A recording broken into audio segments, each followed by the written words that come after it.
Good morning, everyone, and thank you for the great introduction. I'm indeed a lawyer. I've been asked to not make it too legal today, so it's a bit of an it will be a bit of an effort because we are used to giving like these detailed presentations. But I want today to keep it a bit high level, and also to maybe indicate also how we, as a very traditional financial services law firm, are today involved in this type of crypto projects, metaverse projects, just by giving some practical examples. So we have offices across the globe, which is extremely interesting to work on crypto projects. We really have an office in Palo Alto in California. We also have offices in Singapore, Hong Kong, Europe, and in the UK. And if you look at the typical listing requirements for tokens to be listed on exchanges, these are typically the jurisdictions for which a legal opinion, or at least some form of memorandum, is asked. And that's then, for us, easy to deliver in a very integrated way. And so that is to start a practical way in which we are traditionally involved. That is an issuer of a specific type of token. That is then the question, what is this exactly? What type of instrument is this? And that's then mainly in combination with, for instance, a proposed listing on one of the key exchanges, such as Coinbase or KuCoin. So voilà. So the talk is about MiCA, but also we want to look a bit beyond MiCA. So MiCA has been adopted by the Parliament and the Council. So we are now waiting for the publication in the official journal. And then it will take, well, depending on the types of rules, it will take 1 year to 18 months for MiCA to enter into effect, so to really become applicable. This is extremely exciting, I think, not only for me as a lawyer, but I think also for the sector in general, because the rules are very much based on what you see in the traditional finance world. So you really see elements of the market abuse regime, you really see elements of the prospectus regulation, you see elements of CRD, the regulations applicable to credit institutions. So it's really a combination of what we know from the traditional world. And so I find it very exciting because I expect that our role will be to translate what we know from the traditional world into this new environment, and to be that bridge not only between the regulations and the different sectors, but also to help the regulators in better understanding how to apply the existing rules to this new environment, which is new for them as it is for us, but we learn as we go. And so maybe on that note as well, so I'm a lawyer, I know a lot about regulations. I'm not very much into the technical side of things. So if I'm saying weird or stupid things, please shout so that I can also learn from you. That would be ideal. So I won't bother you too long with this. This is what you all know. Maybe just on the left-hand side of the slide, I just copied 2 of the key concepts that are used in MiCA. To describe what is a distributed ledger and also what is a crypto asset. And the crypto assets then refers to this distributed ledger concept. But that will be what determines whether MiCA applies or not, because MiCA applies to crypto assets, and crypto assets are assets that can be transferred, stored on the basis of distributed ledger technology, and that's then maybe a bit of an annoying thing, similar technology, they say. The question will then be, what is similar technology? So similar to distributed ledger technology. Distributed ledger technology is already in itself quite a broad concept. There are different types of digital assets, tokens, crypto assets. These terms are used yeah, for the different forms. So you have security tokens. So I think the first three categories on the slides are what we would refer to as really financial instruments. So the security tokens, then financial derivatives in respect of digital assets, or financial instruments that are actually embed a digital asset. And as we will see, the interesting thing is that those are not covered by MiCA. There you have MiFID as like the traditional MiFID regulations that will continue to apply. Then, if we proceed, we have the central bank digital currency. I think there was an interesting presentation on that earlier today. Then you have Bitcoin, so really like payment tokens, really like the virtual currencies, let's say. Then the e-money tokens, which are basically e-money issued by an e-money institution, but in the form of a token. So remember, crypto assets is linked to this distributed ledger technology. So it's basically e-money on a distributed ledger with the same characteristics. Those characteristics are that it's always redeemable at par and that you have a direct claim against the issuer of the money. MiCA actually wants to achieve that e-money tokens are really exactly the same as e-money, whether it's on the blockchain or not. Then it's a bit difficult to read. Yeah, so then the non-fungible tokens, those are fully out of scope of MiCA, to the extent it is a real non-fungible token. And there, in the latest iterations of the regulation, what was interesting is that in the recitals of the regulation, they have introduced some clarifications on when a non-fungible token is really non-fungible, is really unique. And if you look at some of the projects we have been looking into so far, those were mainly like virtual gaming cards or avatars that you can buy on the metaverse or a piece of land. And the question is then, will they really be NFTs or not? Because how non-fungible should a non-fungible token be?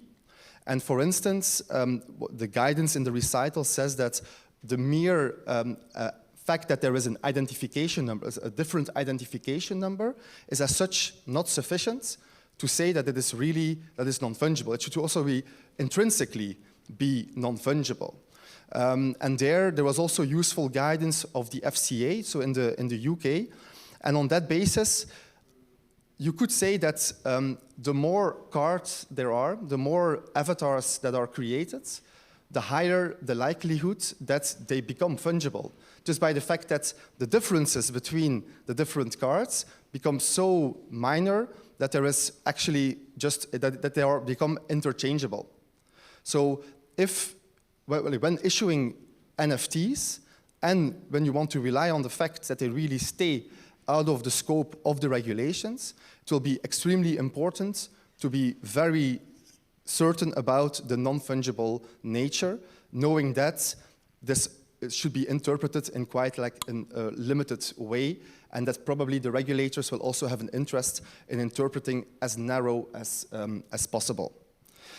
Then stable coins, so tokens linked to one asset or a group of assets in a way that the value thereof can be derived also from the value of the underlying assets. So more on that later, because there MiCA makes some distinctions. And then utility tokens, so basically a token giving you access to a specific product or service. Probably today the most common form of tokens in like the real world experience. Therefore also interesting to look into. Today it's mainly an AML thing, virtual, and then it's linked to the virtual currency concept, so which is also not to be confused with the crypto assets concept, but now under the new AMLD 6 proposals, so crypto assets service providers and crypto asset services would become also in scope. So that will then expand. And if you then look, maybe because we are already almost at the end of the presentation, unfortunately, if you look at like objectives, it really is well like what the panel has said. It's about making this market, making this technology accessible to everyone in a prudent and safe way by providing for the relevant regulatory framework so that we can avoid situations that we have seen already a couple of times now, with, for instance, most recently Bit4You. The anticipation is that with these new regulations, this can be avoided and that consumers will be much more protected. And then, so maybe, because I think we're already almost at the end of the presentation, unfortunately, because there's really a lot to say about this the subject matter. But I thought it just maybe useful to have a bit of a closer look at then the types of stable coins that are referred to under MiCA. And so those are the two on the left-hand side, being what is called asset-referenced tokens, and then on the other side, the e-money tokens. And so the e-money tokens, that's easy. That's just one single official currency that is linked to your token. That is privately issued money, basically. So not central bank digital currency, but just a private company issuing e-money as such. But then the regulation foresees that it should be treated the same way as a real e-money under the e-money directive. It can also only be issued by a credit institution or an e-money institution with the relevant licenses, so which is quite a burdensome, quite a high level, a high degree of regulation, and that's fully the currently applicable regime for credit institutions and e-money institutions. So that's nothing new. And then the asset reference tokens, so that is all asset reference tokens that are not e-money tokens and that are linked to one or more underlying assets.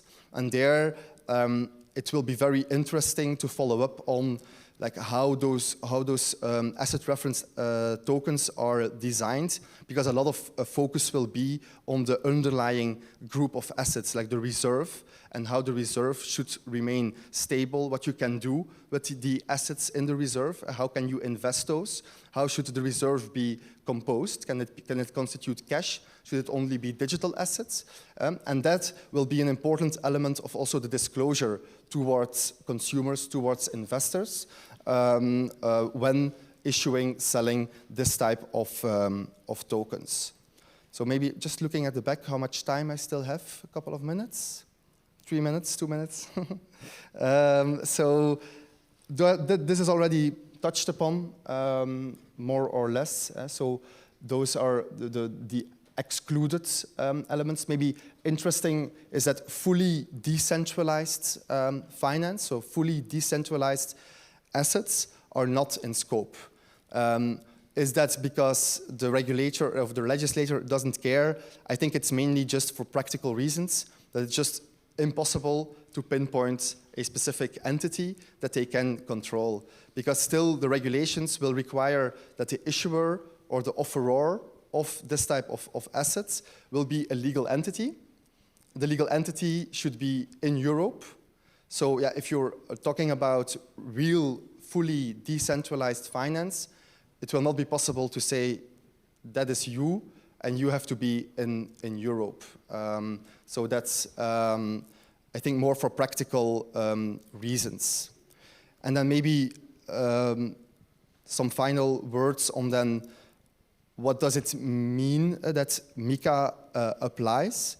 So first of all, licensing requirements. So for asset reference tokens that are not e-money tokens, but also for utility, not for utility tokens, but then you need like an authorization in order to be able to issue and offer those tokens, which is a process you will need to go through with your home authority.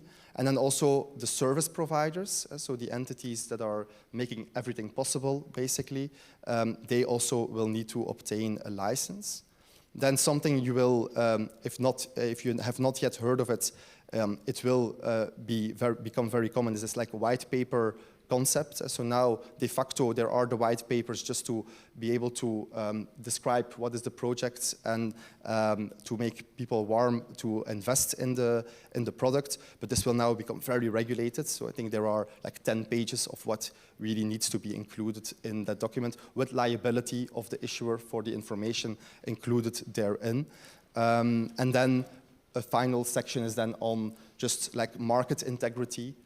The market needs to run in a proper way, also to make sure that clients can remain confident in the product and that there's no insider trading and that type of disruptive market developments. So I will keep it here. In case there are further questions, I will be around for a bit more, so feel free. But also, I think, you have my name and my contact details are available on the internet. Maybe that's a bit old-fashioned, but on the internet you can find my contact details if you want. So thanks a lot.